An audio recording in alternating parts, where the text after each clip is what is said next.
10 ವರ್ಷ ಮೋದಿ ಸಾಧನೆ ಶೂನ್ಯ, ಬಿಜೆಪಿಯಿಂದ ಜನರಿಗೆ ಮೋಸ, ಮತ್ತೆ ಸಿಡಿದೆದ್ದ ಸಂತೋಷ್ ಲಾಡ್. 10 ವರ್ಷ ಕಳೆದ 10 ವರ್ಷಗಳಿಂದ ಕೇಂದ್ರದಲ್ಲಿ ಮೋದಿ ನೇತೃತ್ವದ ಬಿಜೆಪಿ ಸರ್ಕಾರ ಅಧಿಕಾರದಲ್ಲಿದೆ. ಆದರೆ ಈ 10 ವರ್ಷದಲ್ಲಿ ಮೋದಿ ಸಾಧನೆ ಶೂನ್ಯ, ಹೀಗಂತ ಕಾರ್ಮಿಕ ಸಚಿವ ಸಂತೋಷ್ ಲಾಡ್ ವಾಗ್ದಾಳಿ ನಡೆಸಿದ್ದಾರೆ. 10 ವರ್ಷಗಳಿಂದ ಬಿಜೆಪಿ ನಾಯಕರು ಜನರಿಗೆ ಮೋಸ ಮಾಡಿದ್ದಾರೆ ಅಂತೇಳಿ ಆರೋಪಿಸಿದ್ದಾರೆ. ಜೊತೆಗೆ ಕೆಲವೊಂದಿಷ್ಟು ಬೆಂಕಿ ಪ್ರಶ್ನೆಗಳನ್ನ ಕೇಳಿ ಮತ್ತೆ ಸಂತೋಷ್ ಲಾಡ್ ಬಿಜೆಪಿ ವಿರುದ್ಧ ಸಿಡಿದೆದ್ದಿದ್ದಾರೆ. ಹಾಗಾದ್ರೆ ಸಂತೋಷ್ ಲಾಡ್ ಎತ್ತಿರೋ ಬೆಂಕಿ ಪ್ರಶ್ನೆಗಳಾದ್ರೂ ಏನ್ ಗೊತ್ತಾ? ಅದನ್ನ ಡೀಟೇಲ್ ಆಗಿ ತೋರಿಸ್ತೀವಿ. ಆದ್ರೆ ಅದಕ್ಕಿಂತ ಮೊದಲು ನಮ್ಮ ಚಾನಲ್ ಅನ್ನು ಸಬ್ಸ್ಕ್ರೈಬ್ ಮಾಡ್ಕೊಳ್ಳಿ, ಹಾಗೇನೇ ಪಕ್ಕದಲ್ಲಿರೋ ಬೆಲ್ ಬಟನ್ ಅನ್ನು ಪ್ರೆಸ್ ಮಾಡಿ. ಲಾರ್ಡ್ ಪ್ರಶ್ನೆ ನಂಬರ್ 1, ಬಿಜೆಪಿ ಪರ ವೇವ್ ಸೆಟ್ಟಿಂಗ್. ದೇಶದಲ್ಲಿ ಕಳೆದ 10 ವರ್ಷಗಳಿಂದ ಕೇಂದ್ರ ಬಿಜೆಪಿ ಸರ್ಕಾರ ಅದೇನ್ ಕಳೆದು ಗುಡ್ಡೆ ಹಾಕಿದೆ ಅನ್ನೋ ಚರ್ಚೆ ಆಗಲ್ಲ. ಬೆಲೆ ಏರಿಕೆ ಬಗ್ಗೆ ಚರ್ಚೆ ಆಗ್ತಾ ಇಲ್ಲ. ಬದಲಿಗೆ ಅಯೋಧ್ಯೆ ರಾಮ ಮಂದಿರ ಉದ್ಘಾಟನೆಯ ಬಗ್ಗೆ ಚರ್ಚೆ ಆಗುತ್ತೆ, ಅಶೋಕ್ ಚೌಹಾಣ್ ಬಿಜೆಪಿಗೆ ಹೋದ ಚರ್ಚೆ ಆಗುತ್ತೆ, ಕಮಲ್ನಾಥ್ ಬಿಜೆಪಿಗೆ ಹೋಗ್ತಾರೆ ಅಂತ ಅನ್ನೋ ವಿಷಯಗಳೇ ಹೆಚ್ಚು ಫೋಕಸ್ ಆಗ್ತಾ ಇರೋದು ಯಾಕೆ? ಮಾಧ್ಯಮಗಳು ಲೋಕಸಭಾ ಚುನಾವಣೆಗೆ ಬಿಜೆಪಿ ಪರ ವೇವ್ ಸೆಟ್ ಮಾಡ್ತೀವಿಯಾ ಅಂತೇಳಿ ಸಚಿವ ಸಂತೋಷ್ ಲಾಡ್ ಪ್ರಶ್ನೆ ಮಾಡಿದ್ದಾರೆ. ಚರ್ಚೆ ಇಲ್ಲ, ಚರ್ಚೆ ಇರೋದೇನೈತೆ ಹೇಳ್ರಿ? ರಾಮ ಮಂದಿರ, ಆಮೇಲೆ ನಿತೀಶ್ ಕುಮಾರ್ ಆ ಕಡೆ ತರಿಸ್ಕೊಂಡ್ರು, ಕಮಲ್ನಾಥ್ ಈ ಕಡೆ ತಗೊಂಡ್ರು, ಇವೇ ಚರ್ಚೆ. ಈಗ ನಮಗೆ ಬಂದ್ ಕಮಲ್ನಾಥ್ ಬಿಟ್ಟೋದ್ರು, ನೀವ್ಯಾಕೆ ತೊಗೊಂಡ್ರಿ ಕಮಲ್ನಾಥ್ಗೆ? ಸೋತೋಗಿ ಹಣ್ಣಾಗಿ ಹೋಗೇನತ್ತ ಆತ್ನ ಕರ್ಕೊಂಡು ನೀವೇನ್ ಮಾಡ್ತೀರಿ? ಏನ್ ಉದಾಹರಣೆ? ಬಿಕಾಸ್ ಇಂಪ್ರೆಷನ್ ಬಿಲ್ಡ್ ಮಾಡಬೇಕು. ಲಾರ್ಡ್ ಪ್ರಶ್ನೆ ನಂಬರ್ 2, ಮಾಧ್ಯಮಗಳಿಂದ ಬಿಜೆಪಿಗೆ ಅನುಕೂಲ. ಮೈನ್ ಸ್ಟ್ರೀಮ್ ಮಾಧ್ಯಮಗಳು ಬಿಜೆಪಿಗೆ ಅನುಕೂಲ ಮಾಡಿಕೊಡೋ ದೃಷ್ಟಿಯನ್ನು ಹೊಂದಿವೆಯಾ ಅನ್ನೋ ಅನುಮಾನ ಇದೀಗ ಎಲ್ಲರನ್ನೂ ಕಾಡ್ತಿದೆ. ಏಕೆಂದ್ರೆ ಮಧ್ಯಪ್ರದೇಶ ಮಾಜಿ ಸಿಎಂ ಮತ್ತು ಕಾಂಗ್ರೆಸ್ ಮುಖಂಡ ಕಮಲ್ನಾಥ್ ಅವರು ಬಿಜೆಪಿಗೆ ಹೋಗ್ತಾರೆ ಅಂತೆ ಅನ್ನೋ ಪ್ರಶ್ನೆ ಮಾಧ್ಯಮಗಳು ಪದೇ ಪದೇ ಕಾಂಗ್ರೆಸ್ ನಾಯಕರಿಗೆ ಕೇಳಿ ಕಾಂಗ್ರೆಸ್ ಅನ್ನ ಡಿಫೇಮ್ ಮಾಡಲು ಯತ್ನಿಸುತ್ತಿವೆ. ಈ ಬಗ್ಗೆ ಸಚಿವ ಸಂತೋಷ್ ಲಾಡ್ ಹೇಳಿದ್ದೇನು ಗೊತ್ತಾ? ಸರ್ಕಾರ ಗೆದ್ದಿದ್ದಾರೆ, ನೀವು ಕಮಲ್ನಾಥ್ನ ತಗೊಳ್ತಿದ್ದಾರೆ, ಅದನ್ನ ಪ್ರಶ್ನೆ ಬಂದು ನಮಗೆ ಕೇಳ್ತಾರೆ. ಜನರಲ್ ಅಲ್ಲಿ ಕೇಳಿದ್ರೆ ಪ್ರಶ್ನೆ ಇದು ಬೇರೆ ಯಾರಿಗೆ ಕೇಳಂಗಿಲ್ಲ. ಜಗದೀಶ್ ಶೆಟ್ಟರ್ ಬಿಟ್ಟೋಗ್ರ ಅಂತ ಅವ್ರಿಗೆ ಕೇಳಂಗಿಲ್ಲ, ಲಿಸ್ಟ್ ಅಲ್ಲೋ ಮದುವೆ ಕೇಳಬೇಕು. ಜಗದೀಶ್ ಶೆಟ್ಟರ್ ಬಿಟ್ಟೋಗ್ರ ಅಂತ ಕೇಳೋದು ಯಾಕಂದ್ರೆ ಒಂದು ಪ್ರಶ್ನೆನ ಅವ್ರಿಗೆ ಅನುಕೂಲ ಆಗ್ತಕ್ಕಂಥ ಪ್ರಶ್ನೆ ಪ್ರತಿಯೊಬ್ಬರು ನಮ್ಮನ್ನೇ ಕೇಳ್ತಾರೆ. I am noticing it, you may not agree to it. ಅವ್ರಿಗೆ ಅನುಕೂಲ ಆಗ್ತಕ್ಕಂಥ ಪ್ರಶ್ನೆ ಎಲ್ಲರೂ ನಮ್ಮನ್ನೇ ಕೇಳ್ತಾರೆ. ಅವ್ರಿಗೆ ಅನಾನುಕೂಲ ಆಗ್ತಕ್ಕಂಥ ಪ್ರಶ್ನೆ ಯಾರು ಕೇಳದೇ ಇಲ್ಲ. ಐ ಆಮ್ ನೋಡಿ ತೋರಿಸಿ, ನೀವು ಬೇಕು ನಿಮ್ಮ ಹಿಡಿದ ನಾನು ಕೇಳ್ತೇನೆ, ತೋರಿಸಿ ಯಾವ ಪ್ರಶ್ನೆಗಳು ತೋರಿಸಿ. ಲಾರ್ಡ್ ಪ್ರಶ್ನೆ ನಂಬರ್ 3, ಮೋದಿ ಪ್ರೆಸ್ ಮೀಟ್ ಮಾಡ್ತಾರಾ? ಪ್ರಧಾನಿ ಮೋದಿ ಈ ಹಿಂದೆ ಗುಜರಾತ್ ಸಿಎಂ ಆಗಿದ್ದಾಗ ಅಂದಿನ ಪ್ರಧಾನಿ ಮನಮೋಹನ್ ಸಿಂಗ್ ಅವರು ಮಾತೇ ಆಡಲ್ಲ ಅಂತೇಳಿ ಟೀಕಿಸುತ್ತಿದ್ರು. ಈಗ ಪ್ರಧಾನಿ ಮೋದಿ ಏನ್ ಮಾಡ್ತಿದ್ದಾರೆ? ಅವರಿಗೆ ಏನ್ ಅನಿಸುತ್ತೋ ಅದನ್ನ ಭಾಷಣ ಮಾಡಿ ಹೋಗ್ತಿದ್ದಾರಷ್ಟೇ. ಅವರು ಯಾಕೆ ಪ್ರೆಸ್ ಮೀಟ್ ಮಾಡಬಾರ್ದು ಅಂತೇಳಿ ಸಚಿವ ಸಂತೋಷ್ ಲಾಡ್ ಪ್ರಶ್ನೆ ಮಾಡಿದ್ದಾರೆ. ನಾನು ಅದನ್ನೇ ಮದುವೆ ಮಾಡ್ಕೊಂಡು ನೀವು 10 ಪ್ಯಾರಾಮೀಟರ್ಸ್ ತಗೊಳ್ರಿ, 10 ಪ್ಯಾರಾಮೀಟರ್ಸ್ ಎಲೆಕ್ಷನ್ ಮುಗಿಯವ್ರಿಗೆ ಚರ್ಚೆ ಮಾಡೋಣ. 50% ಮೋದಿ ಅವರಿಗೆ ಟೈಮ್ ಫ್ರೇಮ್ ಕೊಡ್ರಿ, 50% ಬೇರೆ ಯಾವ್ದಾದ್ರು ಪೊಲಿಟಿಕಲ್ ಪಾರ್ಟಿ ಕೊಡ್ರಿ. Are ready?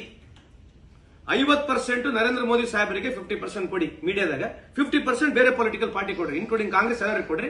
ಗೆದ್ದು ಬರಲಿ ಬೇಕು ನೋಡೋಣ. ಅಥವಾ ಒಂದ್ ತಿಂಗಳ ನರೇಂದ್ರ ಮೋದಿ ಅವರು ಟಿವಿ ಮುಚ್ಕೊಂಡು ಬರಲಿ, ಅಥವಾ ಇನ್ನಾದ್ರೂ ಒಂದು ವಾರಕ್ಕೊಂದ್ಸಲಿ ಪ್ರೆಸ್ ಮೀಟ್ ಮಾಡ್ಬಿಡ್ಲಿ. ಎಲೆಕ್ಷನ್ ಮುಗಿಯವರೆಗೆ ವಾರಕ್ಕೊಂದ್ಸಲಿ ಪ್ರೆಸ್ ಮೀಟ್ ಮಾಡ್ಬಿಡ್ಲಿ. ಮಾಡ್ಲಿಲ್ಲ ಮತ್ತೆ ಕ್ವಶನ್ಸ್ ತೊಗೊಂಡಕ್ಕೆ ಹೇಳಿದ್ರೆ ನಿಮ್ದು ಯಾಕೆ ತಗೋಬಾರ್ದು ಕ್ವಶನ್ಸ್?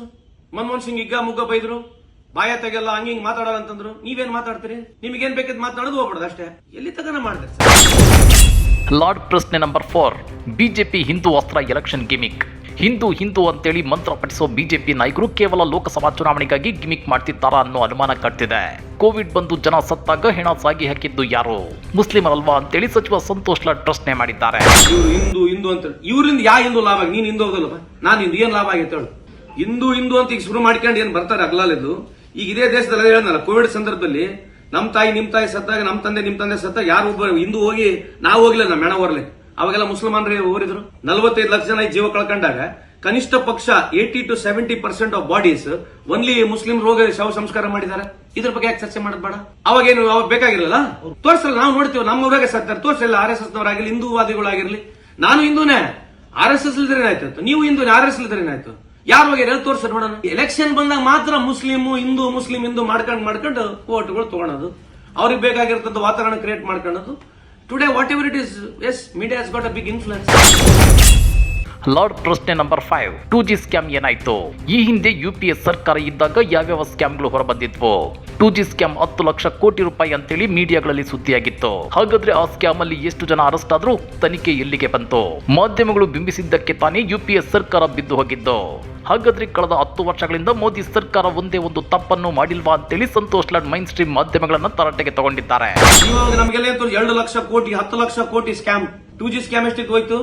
10 ಲಕ್ಷ ಕೋಟಿ 2G ಸ್ಕ್ಯಾಮ್ ತೋರಿಸಿರೋದು. ಟೆಂಡರ್ ಆದ್ರೆ 10,000 ಕೋಟಿ ಬರಲ್ಲ, ಆಪ್ಷನ್ ಮಾಡಿದ್ರೆ 10 ಲಕ್ಷ ಕೋಟಿಲಿ 10,000 ಕೋಟಿ ರೀ ಎಲ್ಲ ಫ್ರಂಟ್ ಲೈನ್ ಪೇಪರ್ಗಳು ತೆಗೆದು ನೋಡ್ರಿ. That's A beauty of democracy, that's okay. ನೀವು ಯಾರಿಗೆ ನೀವು ಅವರಿಗೆ ಉಲ್ಟಾ ಮಾತಾಡಕ್ಕೆ ಬಿಡ್ಲಾರಂಗೆ ನೀವು ಬರೀ ಅಂದ್ರೆ 10 ವರ್ಷ ಎಲ್ಲ ಪರ್ಫೆಕ್ಟ್ ಐತಾ?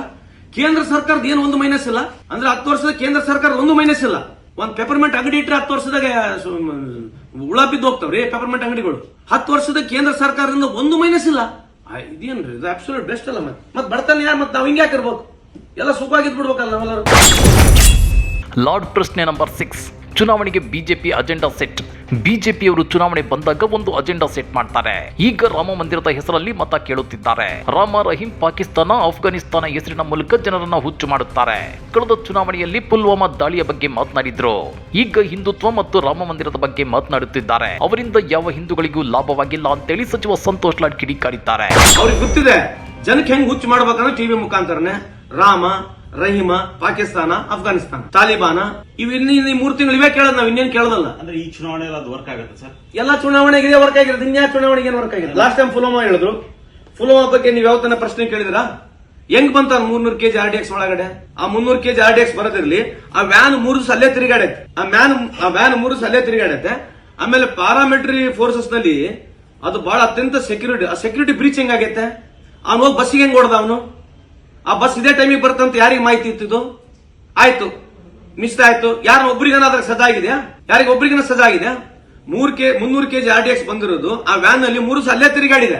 ಆಮೇಲೆ ಆ ಬಸ್ಸಿಗೆ ಹೋಗಿ ಹೊಡಿಬೇಕಂತಂದ್ರೆ ಇನ್ಫಾರ್ಮೇಶನ್ ಯಾರು ಕೊಟ್ರೆ ಬಸ್ಸಿಗೆ ಟೈಮಿಗೆ ಬರ್ತಂತೇಳಿ? ಮತ್ತೆ ಬಹಳ ಟೈಟ್ ಸೆಕ್ಯೂರಿಟಿ, ಬಹಳ ಪವರ್ಫುಲ್ ಎಲ್ಲ ಇರೋದು. ಹಾಗಾದ್ರೆ ಸಚಿವ ಸಂತೋಷ್ ಲಾಡ್ ಕೇಳಿರೋ ಈ ಬೆಂಕಿ ಪ್ರಶ್ನೆಗಳ ಬಗ್ಗೆ ನೀವೇನಂತೀರಾ? ಕಮೆಂಟ್ ಮಾಡಿ, ವಿಡಿಯೋ ಲೈಕ್ ಮಾಡಿ, ಶೇರ್ ಮಾಡಿ. ಇಂಥ ಮತ್ತಷ್ಟು ರೋಚಕ ರಾಜಕೀಯ ಸುದ್ದಿಗಳನ್ನ ಮಿಸ್ ಮಾಡದೆ ನೋಡಬೇಕು ಅಂದ್ರೆ ನಮ್ಮ ಯೂಟ್ಯೂಬ್ ಚಾನಲ್ ಅನ್ನ ಸಬ್ಸ್ಕ್ರೈಬ್ ಮಾಡ್ಕೊಳ್ಳಿ.